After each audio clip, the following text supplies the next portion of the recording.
రాష్ట్ర వ్యాప్తంగా సంచలనం రేపినటువంటి కృష్ణలంక గాది సాయి కృష్ణ వ్యవహారంపై మొత్తానికి అధికారికంగా ఒక ప్రకటన విడుదలైంది. ముఖ్యంగా పోలీస్ యంత్రాంగం అడ్మిట్ చేసింది సాయి కృష్ణను. అవును, సాయి కృష్ణను చంపేశారు, సాయి కృష్ణది లాకప్ డెత్ అయింది. అయితే దీనికి సంబంధించి సిఐ నాగరాజును కోర్టుకు హాజరుపరిచినప్పుడు సమర్పించినటువంటి రిమాండ్ రిపోర్ట్ లో పేర్కొన్నటువంటి అంశాలపై కొంత స్పష్టత, కొంత అస్పష్టత ఉంది. సో ఈ అంశాలపై మాట్లాడేందుకు మనతో జాయిన్ అవుతున్నారు గుంటూరు నుంచి ప్రముఖ న్యాయవాది రాజనీ గారు. నమస్తే మేడం. నమస్తే అండి.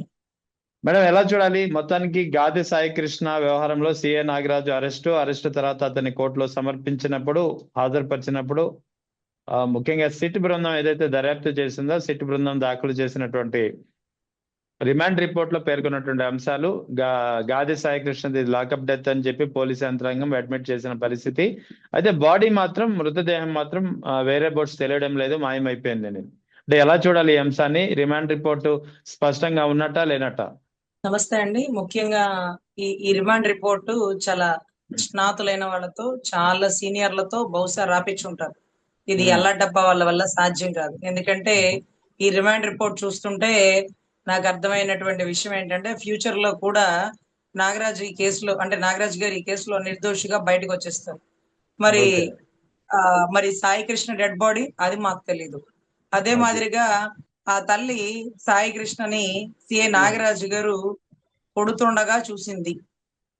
తర్వాత నా బిడ్డని విడిపించండి అనింది. నువ్వు వెళ్ళిపో, నీ బిడ్డ శవానికి దండ రెడీ చేసుకో అని అతను పంపించేసినాడు.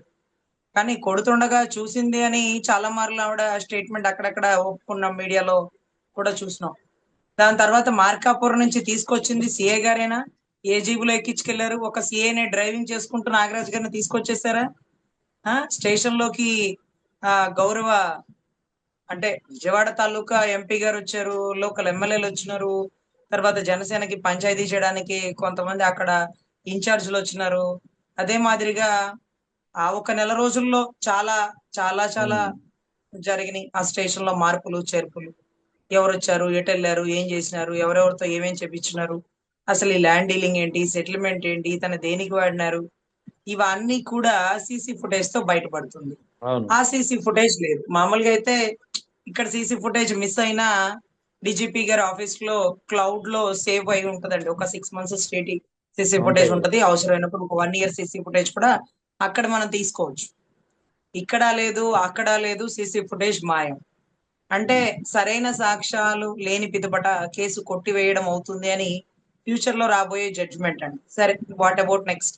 ఫ్యూచర్ లో ఏంటో తర్వాత చూసుకుందాం. ప్రెసెంట్ రిమాండ్ రిపోర్ట్ లో పొందుపరిచినటువంటి చాలా అంశాల్లో సందిగ్ధత, సస్పీషియస్ కలిగి ఉన్నది. అంటే ఆవిడిచ్చిన కంప్లైంట్ వేరు, ఇప్పుడు ఫ్రెష్ గా ఉన్నటువంటి కంప్లైంట్ వేరు.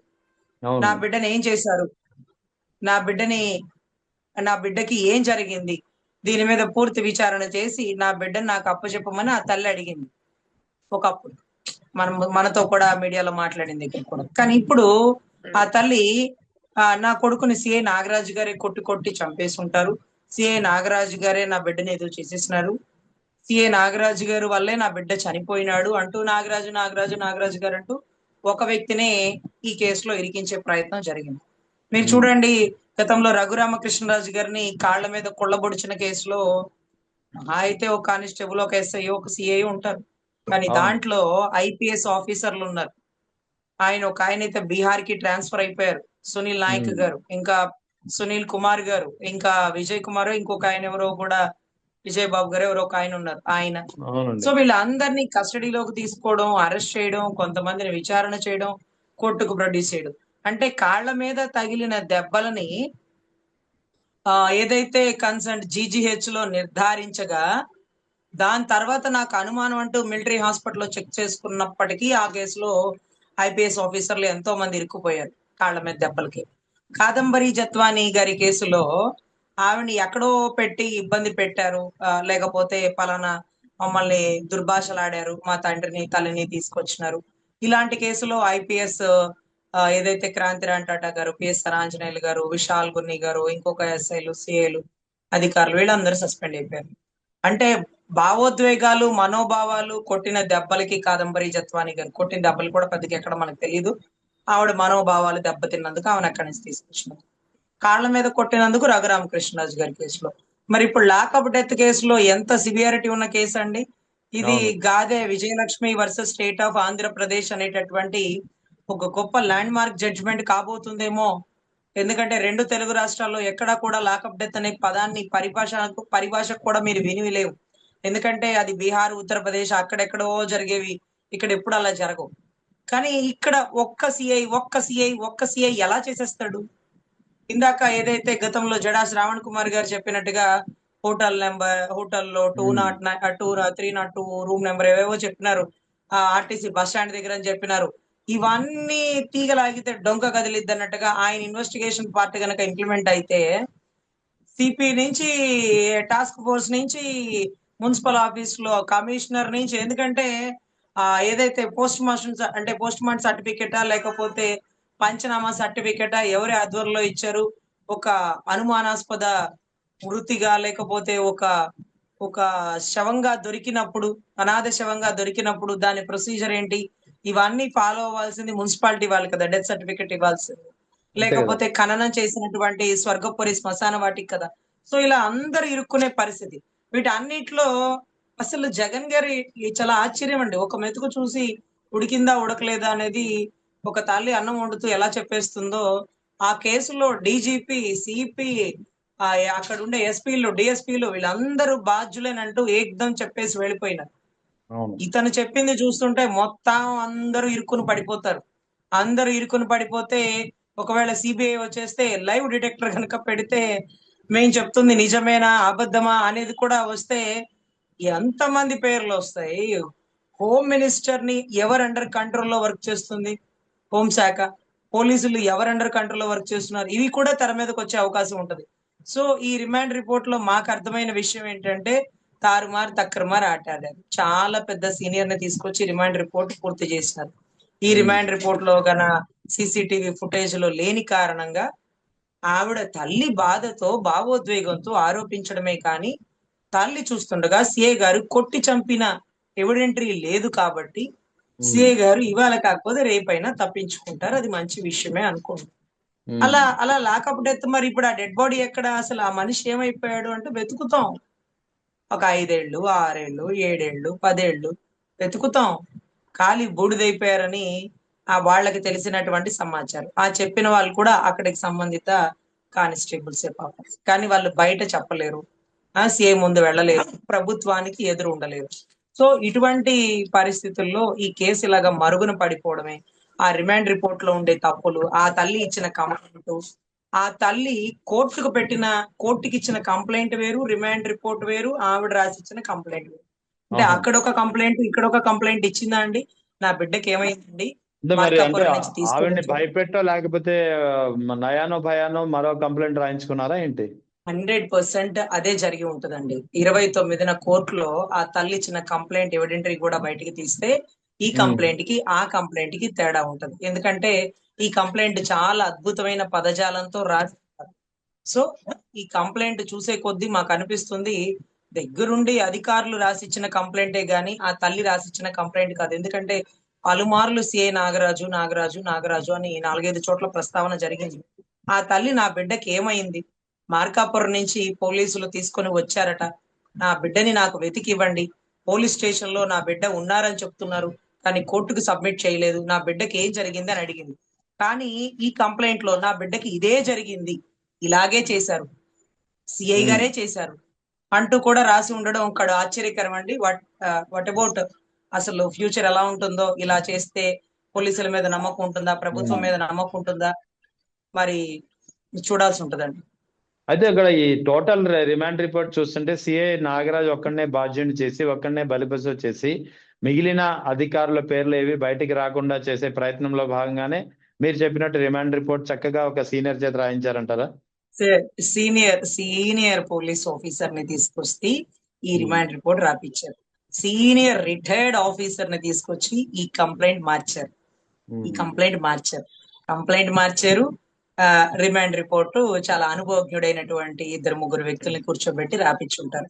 ఎందుకంటే ఆ తల్లి కంప్లైంట్ లో ఉండేటటువంటి మెన్షన్స్ వేరండి. నా బిడ్డకి ఏం జరిగింది అని అడుగుతుంది కానీ సిఏఏ నా బిడ్డను చేసినాడు అని అడగదు కదా. అందులోనూ మార్కాపురం నుంచి తీసుకురావాల్సింది సిఐ వెళ్తాడా అండి ఎవరినైనా పట్టుకురావడానికి? కోర్టు కానిస్టేబుల్స్ వెళ్తారు, సిఐ పోలీస్ స్టేషన్ విడిచి వెళ్తాడా? మరి మార్కాపురం నుంచి తీసుకొచ్చిన వాళ్ళలో సిఐ లేడు కదా. మార్కాపురం నుంచి ఎవరో కృష్ణలంక పోలీస్ స్టేషన్ వాళ్ళు తీసుకొచ్చారు. మరి అక్కడ సిఐ పేరు ఎందుకు వచ్చింది? పోలీస్ స్టేషన్ ఎవరైతే తీసుకొచ్చిన వాళ్ళని మనం ఎంక్వైరీ చేయాలి కదా. తీసుకొచ్చి ఎక్కడ పెట్టారు, ఎవరికి హ్యాండ్ ఓవర్ చేశారు, వాట్ నెక్స్ట్ ఏం జరిగింది, స్టేషన్ లో ఎన్ని రోజులు ఉంచుకున్నాడు, బాత్రూమ్ లో పడేసి కొట్టారు, ఇవన్నీ కూడా చాలా విషయాలు బయటకు వచ్చినాయి. ఆ కుటుంబ సభ్యులు స్వయంగా చెప్పినారు. బాత్రూమ్ లో పడేసి కొడితే ఆ స్టేషన్ ఒక్కటే గొడ్డుపోయిందా అండి? కింద ఇద్దరు ముగ్గురు ఎస్ఐలు ఉంటారు, పైన డిఎస్పీ వారంలో 2 సార్లు వచ్చి విజిట్ చేస్తుంటారు.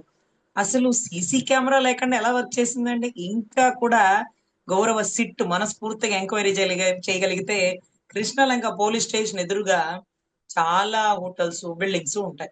సీసీ కెమెరా గనక కృష్ణలంక పోలీస్ స్టేషన్ ని ఫోకస్ చేసే సీసీ కెమెరాస్ కూడా ఉంటాయి. బహుశా అవి కూడా మాయం చేసేస్తారేమో. ఎందుకంటే కృష్ణలంక పోలీస్ స్టేషన్ వైపు చూపించే సీసీ కెమెరాలో ఎంతమంది ఎమ్మెల్యేలు బయటికి వెళ్ళారు, ఎంతమంది ఎంపీలు లోపలికి వెళ్తున్నారు, ఎవరెవరు పంచాయతీలు చేస్తున్నారు, ఏ అధికారి లోపలికి వెళ్ళాడు, అది అతను ఏ జిల్లా అధికారి, ఏ రాష్ట్రం నుంచి తీసుకొచ్చారు, అతను ఎవరు, ఇవన్నీ కూడా వస్తాయని 10 నెలల సీసీ ఫుటేజ్ తీసేసినారు సార్. దీనికి పూర్తిగా హోమ్ మినిస్టర్ గారు కూడా రెస్పాన్సిబిలిటీ. ఎందుకంటే ఆవిడ ఒక వీడియోలో చెప్పారు, ప్రతి police station under control of CC footage, under control of CC towers, ఇవన్నీ కూడా ఆవిడ చెప్పిన స్టేట్మెంట్ లో. దానికి విరుద్ధంగా జరిగితే ఒక రోజు కరెంట్ పోతుందండి, 2 రోజు రిపేర్ వస్తుందండి, 3 రోజు ట్రాన్స్ఫార్మర్ పగిలిపోతుందండి. What about 4th day, 5th day, 6th day ఏం జరుగుతుంది? బాగు చేపించుకోవాలి కదా. ఇంతకీ ఆ పట్టమట పోలీస్ స్టేషన్ లో సోహెల్ తప్పించుకున్నాడు కదా, అక్కడ సీసీ ఫుటేజ్ అని ఉందా? అది కూడా మాయమా?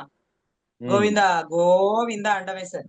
సో విజయవాడ అడ్డాగా పెట్టుకుని చేస్తున్నటువంటి సివిల్ దందా సెటిల్మెంట్లు కానీ, ఎన్నో రకాలైనటువంటి హత్యలు కానీ, తెలిసి తెలియని మాటలు కానీ, ఇవన్నీ పూర్తిగా తప్పు సార్. ఈ మధ్య కాలంలో ఏదైతే గాదె సాయి కృష్ణ వారి మరదలు ఇచ్చిన స్టేట్మెంట్ కూడా చూస్తున్నారు. ఫోక్సో కేసు, ఒక మైనర్ పిల్లని రేప్ చేసిన నన్ను సపోర్ట్ చేయమంటారా? మైనర్ పిల్లల్ని రేప్ జరగలేదట, మైనర్ పిల్లే చెప్పిందట. రేప్ జరగలేదని మైనర్ పిల్ల చెప్పినా నమ్మరు కదా. గవర్నమెంట్ హాస్పిటల్ కి ఆ అమ్మాయిని టెస్టులకి తీసుకెళ్తే ఆ అమ్మాయికి టెస్టులు చేసిన గవర్నమెంట్ హాస్పిటల్లో డాక్టర్లు ఆ అమ్మాయికి రేప్ జరగలేదన్నారట. తర్వాత ఆ అమ్మాయి చక్కగా అవేమి గొడవలు లేవు, అతన్ని ఇష్టపడ్డాను, మా ఇంట్లో వాళ్ళ కోపం వచ్చి అలాంటి కేసులు పెట్టారు, తర్వాత డాక్టర్లు నిర్ధారించారు నాకు ఎటువంటి రేపు జరగలేదు, నేను ఇప్పుడు ప్రశాంతంగా పెళ్లి చేసుకున్నాను, నాకు పిల్లలు కూడా ఉన్నారు, నా తండ్రి పెరాలసిస్ తో చనిపోయారు, అతని మీద అభియోగాలు ఏమీ లేవు, ఉన్న 13 కేసుల్లో 11 కేసుల్లో అతను అక్విటల్ అయిపోయాడంటే నేరగాడు కాదు, నిర్దోషిగా బయటకు వచ్చాడు. ఉన్న 2 కేసుల్లోనే వారెంట్ పెండింగ్. ఇప్పుడు గౌరవ డిప్యూటీ సీఎం గారు ఆచితూచి మాట్లాడితే బాగుంటది. చనిపోయిన వ్యక్తులు దేవుడితో సమానం, అది నేరగాళ్ళైనా మంచివాళ్ళైనా. అలా చనిపోయిన వ్యక్తి లేడు కదా అని 14 ఏళ్ల పిల్లని రేప్ చేసిన వాళ్ళని నన్ను సపోర్ట్ చేయమంటారా అంటే, అయ్యా రేప్ జరిగిందా, జరగలేదా, ఆ కేసు ఇంకా ఉందా, కేసు పోయిందా, కేసు ఎలా పోయింది, తప్పుడు కేసులు అతని మీద ఎందుకు వేసినారు, వాళ్ళ తండ్రి ఏ కారణంతో ఇవి కూడా చూడాలి కదా. ఎవరో కోన్కిస్ గొట్టంగాడు చెప్పాడు కదా అవన్నీ రాసేసుకొని మీరు స్టేజ్ల మీద చెప్పేస్తారా? ఎంత గొప్ప స్థాయిలో ఉన్న వాళ్ళు ఆచితూచి మాట్లాడాల్సింది ఒక నాథరైజ్డ్ స్టేట్మెంట్ చెప్పేస్తారా అని కూడా రాష్ట్ర ప్రజలు భావిస్తారు. సో దయచేసి మీరు మాట్లాడేటప్పుడు చక్కగా అవి ఎవిడెంటరీ ఉన్నాయో లేదో ఎడ్యుకేషన్ లో ఉన్నటువంటి మీ OSD తో మాట్లాడుకొని ఈ కేసులు ఉన్నాయా లేదా, వాళ్ళు చెప్పిన మాటలు నమ్మొద్దు, మీరు పర్ఫెక్ట్ సమాచారం నాకు ఇవ్వండి అని దయచేసి మీ చుట్టూ ఉండే రాజకీయ నాయకులను కాకుండా OSDలను నమ్ముకోండి. వాళ్ళు చాలా నిజాయితీ పరులు. అదృష్టమో దురదృష్టమో మీ దగ్గర వర్క్ చేస్తున్నారు కాబట్టి మీరు దయచేసి వాళ్ళని మనస్ఫూర్తిగా నమ్మొచ్చు. ఎవిడెంటరీ లేకుండా ఒక చనిపోయిన వ్యక్తి గురించి ఇతను నేరగాడు, ఇతను గుండాగాడు, పేకలను కోసేసాడు, పేకలు కోసేసిన కేసులో జరుగుతుంది. పేకలు కోసేసినట్టుగా బీర్ బాటిల్ తో పేకలు కోసేసినట్టుగా ఎవిడెంటరీగా అవన్నీ జరుగుతున్నాయి. అతను ఏ ఫైలో ఉన్నాడు, ఏ 1 లో లేడు, ఏ ఫైలో ఉన్నాడు, ఆ చనిపోయిన సంథింగ్ ఎవరో ఒక రెడ్డి తాలూకా ఆ బిడ్డని ఇతనే స్వయంగా హాస్పిటల్ కి తీసుకెళ్లి జాయిన్ చేసినాడంట. ఇతను స్టేషన్ లో ఏదో జైల్లో ఇద్దరు ఫ్రెండ్షిప్ కలిసిందట. ఆ బిడ్డ ఎవరైతే చనిపోయిన బిడ్డకి తల్లిదండ్రులు లేరట, వాళ్ళ మేనమామ చూస్తున్నారట. వీళ్ళిద్దరూ ఒక ఫంక్షన్ లో జగ్గేపేట పుట్టినరోజు మూమెంట్ లో ఒకరికొకళ్ళు అరుచుకొని ఒకరినొకరు పొడుచుకొని ఏదో జరిగిపోయింది కదా. చట్టం తీసుకుంటది, చర్యలు తీసుకుంటది, అరెస్ట్ చేసిద్ది, అవసరమైతే ఉరి తీసిద్ది. మనమే ఎవరు మధ్యలో మాట్లాడడానికి ఆ స్టేట్మెంట్లు ఈ స్టేట్మెంట్లు ఇచ్చేయడానికి. జాగ్రత్తగా మాట్లాడాలి గౌరవ డిప్యూటీ సీఎం గారు. అయినా ఇది మన పరిధి కాదు, హోంశాఖ. ఎవరిని అడిగినప్పుడు మీరు చక్కగా సమాధానం చెప్తారు ఇది నా శాఖ కాదని. కానీ మీ శాఖ కానీ అదేంటది సార్ అదేంటది పాపం బియ్యం స్మగ్లింగ్ పట్టుకున్నారు చూడండి. సో ఆ శాఖ కూడా ఏం శాఖ సార్ అది? సివిల్ సప్లైస్ అండి.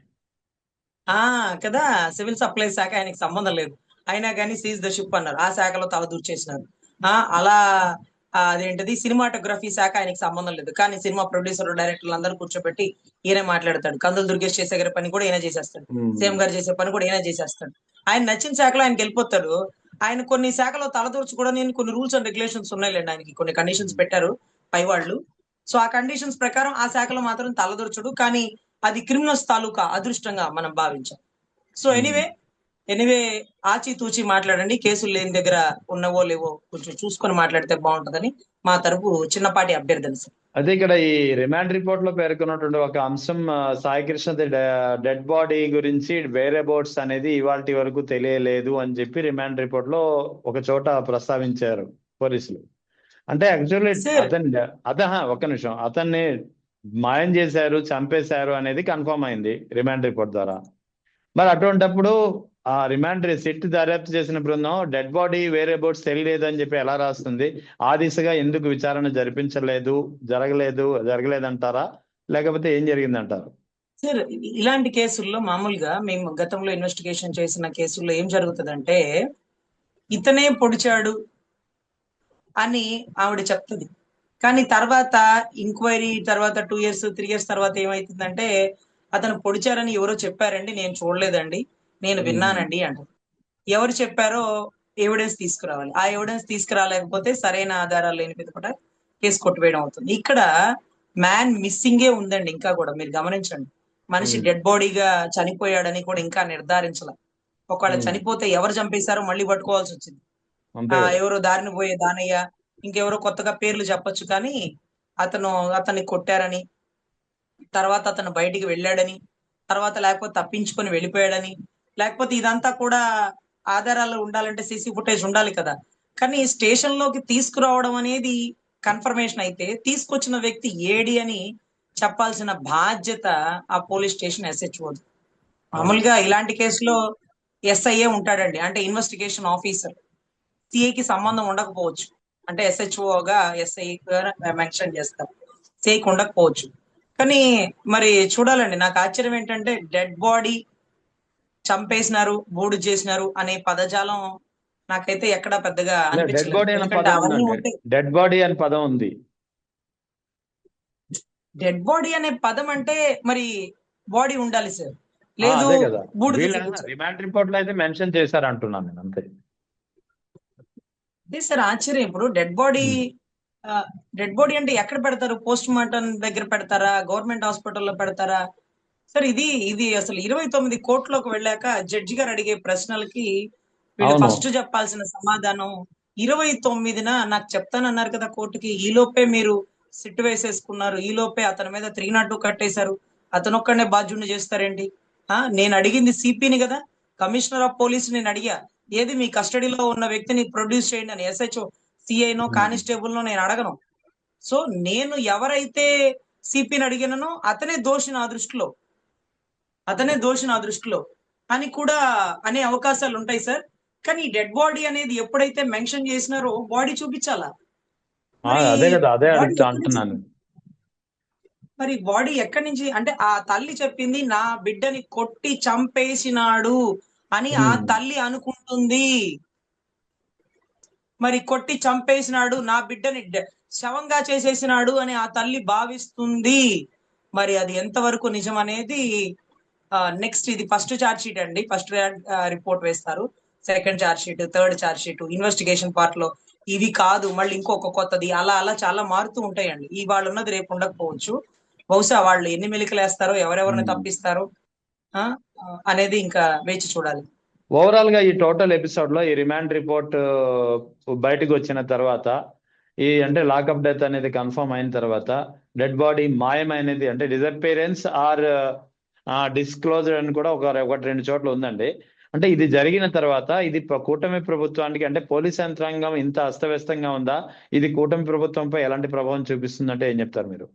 సార్ ముఖ్యంగా డిఎస్సిలో పేపర్ లీక్ అయింది. వైజాగ్ స్టీల్ ప్లాంట్ లో క్వాలిటీ లేనిది ఇవ్వడం వల్ల సెంట్రల్ స్టేట్ కూడా ఇరుక్కునే పరిస్థితి ఉంది. క్వాలిటీ లేని సరికి ఇవ్వడం వల్ల అక్కడ చనిపోయారు. ఇవన్నీ జరుగుతున్న మూమెంట్ లో ఈ లాకప్ డెత్ అనేది ఒక 10 రోజుల నుంచి మీడియాని మొత్తం చుట్టేస్తుంది. మెయిన్ స్ట్రీమ్ మీడియా అంతా దీని మీద కూర్చుంటే మంగళవారం రావాల్సిన డబ్బులు మూడో కంటికి తెలియకుండా అమరావతి రాజధాని రైతులు భూములు కలెక్ట్ చేసేయడం ఏవేవో జరిగిపోతుంది. సో ఈ కేసు గురించి ఏం చెప్పమంటారు అంటే, అసలు ఎందుకు ఈ కేసు వచ్చిందో నాకే ఆశ్చర్యం సార్. పోలీసుడు తలుచుకుంటే మూడో కంటికి తెలియకుండా లేపి పక్కన పడేస్తాడు. ఆ అలాంటిది ఈ కేసులో ఈ సిఐ ఇరుక్కోవడం ఏంటో, ఈ లాకప్ డెత్ ఏంటో, మళ్ళా సీసీ కెమెరా లేకపోవడం ఏంటో, దీన్ని మేము తవ్వి తీయడం ఏంటో, దీని గురించి ఎక్కువ ఆలోచిస్తుంటే మాకు కూడా మైండ్ పోతుందండి. ఆ రిమాండ్ ఓకే. రిపోర్ట్ ఇప్పటికి 3 సార్లు చదివా. ఏది ఫస్టో ఏది లాస్టో నాకే అర్థం కావట్లా. ఆ తల్లి చెప్పింది మార్కాపురం నుంచి నా బిడ్డని తీసుకుని వెళ్ళిపోయారు. నా బిడ్డని పోలీస్ స్టేషన్ లో పెట్టారని చెప్తున్నారు. కానీ నా బిడ్డ పోలీస్ స్టేషన్ లో లేడు. నా బిడ్డ ఎక్కడున్నాడు? నా బిడ్డని ఏం చేశారు? దీనికి గల కారణాలు ఎవరైనా చట్టపరమైన చర్యలు తీసుకోండి అని. ఇక్కడ ఎక్కడ కూడా సిఐ నాగరాజు ఎతకొచ్చాడు, సిఐ నాగరాజు ఇంకోటి చేసినాడు అనేది ఆ కంప్లైంట్ లో ఉండదు. కంప్లైంట్ లో ఒక పర్టికులర్ పర్సన్ పెట్టడానికి వీల్లేదు. ఒక పెద్ద వీల్లేదు. వ్యవస్థను పెడతారు. అంటే ఒక సర్వేర్ గనక సర్వే చేయకపోతే నేను చెప్పినట్టుగా అక్కడ ఎంఆర్ఓని, ఆర్డీఓని, జాయింట్ కలెక్టర్ని, ప్రిన్సిపల్ సెక్రటరీని అందరినీ బాధ్యులు చేస్తారు. ఇక్కడ బిడ్డ మిస్ అయిపోయాడు అంటే ఇతను ఒక్కడే కాదండి. డిఎస్పీని, సిపిని, డిఐజీని, డీజీపీని ఇంతమందిని పార్టీగా చేస్తారు. ఇక్కడ నా బిడ్డకి ఏం జరిగింది? మార్కాపురం నుంచి తీసుకొచ్చారు. ఏమయ్యాడు నా బిడ్డ? స్టేషన్ లో లేడు. ఇది కదా కంప్లైంట్. సిఏ నాగరాజు నా బిడ్డని కొట్టాడు. కొట్టి కింద అరుపులు వినిపించినాయి. సిఏ నాగరాజు ఏం చేసినాడు? ఏంటి సిఏ నాగరాజు చుట్టూ కథ అంతా తిరుగుతా ఉంది. ఇందాక చంద్రబాబు గారు కూడా ఒక స్టేజ్ మీద చెప్తున్నారు. చనిపోయిన వాడు కాపే, చంపేసిన వాడు అని మీరు ఆరోపిస్తున్న సిఏ నాగరాజు కాపే. ఇక్కడ మళ్ళీ పవన్ కళ్యాణ్ ఎందుకు లాగుతారు? పవన్ కళ్యాణ్ గారికి ఏం సంబంధం? హోమ్ మినిస్టర్ గారికి సంబంధం కేసు. ఏదో దళితుడిని చంపగానే దళితులు అందరూ బయటకు వస్తారు. కాపుని చంపగానే కాపులందరూ బయటకు వస్తారు. బీసీని చంపగానే బీసీలందరూ బయటకు వస్తారు. కొంచెం ఇవి ఏంటంటే మైనారిటీలు చనిపోతే ముస్లింస్ అందరూ బయటకు వస్తారు. సో ఇట్లాగా కొంత వర్గము వాళ్ళకి జరిగిన అన్యాయాన్ని కూటమిగా ఉండి ప్రశ్నిస్తారు. ఎందుకంటే వాళ్ళు ఎప్పుడు అడగారిన బడుగు బలహీన వర్గాలుగా సొసైటీ భావిస్తుంది కాబట్టి. సో దానికి కులం ఎందుకు వచ్చింది, దీనికి కులం ఎందుకు వచ్చింది అంటే పవన్ కళ్యాణ్ గారు చెప్పారు చూడండి. లల్లూ ప్రసాద్ యాదవ్ గారి కాన్స్టిట్యున్సీలో ఒక కలెక్టర్ గారి భార్యని తీసుకెళ్లారు. కానీ ఆ కలెక్టర్ దళిత కలెక్టర్ అని. ఏమయ్యా, దళిత కలెక్టర్ ఎందుకు గుర్తుపెట్టుకున్నావు?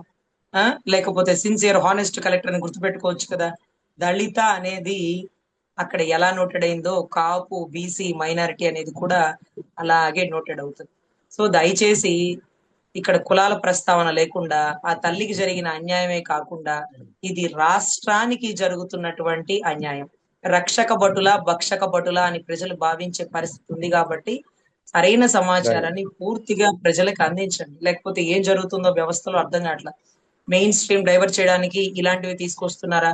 గతంలో చెరువులో దూకి చనిపోయిన వాడు ఒకడు, అవమానంతో జీబులోంచి దూకి చనిపోయిన వాడు ఒకడు, నేరగాళ్ళు ఎలా చనిపోతుంటే ఇతను మాత్రమే ఎందుకు లాకప్ లో తన్నించుకొని ఎముకలు ఎరగొట్టించుకొని చనిపోవాల్సి వచ్చింది? మీడియాని డైవర్ట్ చేయడానిక? డిఎస్సి వ్యవస్థలో తప్పుని అసలు ఎంత పెద్ద డిఎస్సి పేపర్ లీక్ అంటే అసలు ఆ మినిస్టర్, విద్యాశాఖ మంత్రి కటకటాల పాలైపోయే పరిస్థితులు అయితే ఉంటాయి సార్. సో చూడాలండి వ్యవస్థలు వెళ్తున్నాయో, ఎందుకో మీడియా అటు డైవర్ట్ అవుతుందో. ఈ రిమాండ్ రిపోర్టు, ఈ కంప్లైంట్ అనుభవజ్ఞుడైనటువంటి ఒక అధికారితో రాపించారు. ఆ అధికారి మాత్రమే గతంలో ఈ కేసుని బాగా డీల్ చేసిన వ్యక్తి, మళ్ళీ ఈ కేసులో సిఐని నిర్దోషిగా తీసుకురాగలిగిన వ్యక్తి.